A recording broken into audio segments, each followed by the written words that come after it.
Switch on the anti-collision lights and the navigation lights. You see the anti-collision lights flashing where the wing joins the fuselage, navigation lights on the wing tips. He's ready, the engines are started on the stand and it's pushed back. The problem is now he needs to taxi and take off, and you can't actually see where you're going when it's in its supersonic profile. So the first thing he does is lower the heat shield or visor. They're all hydraulically operated, which is why you heard the engines running just now. Now he still can't see the taxiway and runway, so the nose goes down to 5 degrees. And so like this, it taxis out, all 4 engines are at maximum thrust, and what they call afterburners or reheat on, takes off much faster than other planes, climbs away.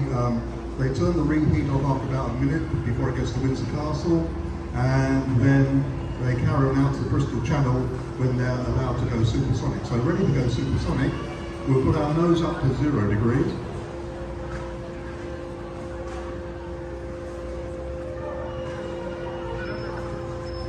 And then the visor or heat shield comes up, and that's essential, not just to streamline the plane, but even though it's going to fly at 63,000 feet, a lot higher than today's airliners, it gets a lot of friction from the air. This one, because it is the fastest ever Concord, 1,450 miles an hour, it's 25 miles a minute, it got too hot. Its nose temperature went up to about 140 degrees, and the engineers decided that was just a bit too high because the metal won't last so long, so the airline ones run 100 miles an hour slower. So we're cruising across the Atlantic at 1450 miles an hour or whatever. This is the fastest airliner, this actual one from UK to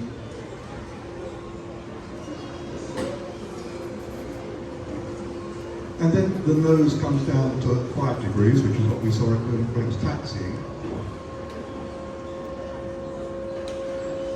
Now, unfortunately, because Concord, because to slow down, it has to sort of raise its head. It comes in a much deeper attitude than a conventional airliner, and the pilots can't see the runway even with the nose down 5 degrees. This Concord experimented with how far the nose needed to go down, and it has the droopiest nose of all Concords, 17.5 degrees.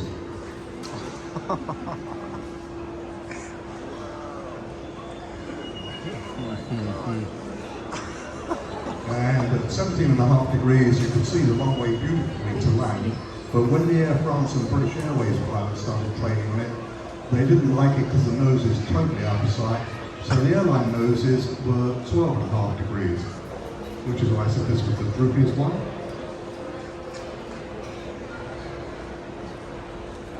And so if you saw a Concord coming into land, this is what it would look like, but to land, the pilot will put the taxi lights on, they're on the side of the cockpit, and the landing lights. The landing lights are streamlined into the wing.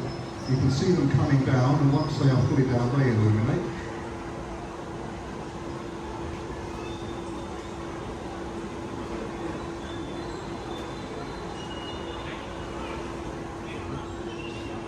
And like that, she lands much faster than other airlines, about 60 miles an hour faster, but she can stop short because it was the first airline to have carbon fibre braking systems.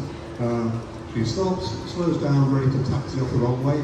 Taxiing a Concord is quite interesting because on almost every other airliner, the pilot is sitting directly above the nose.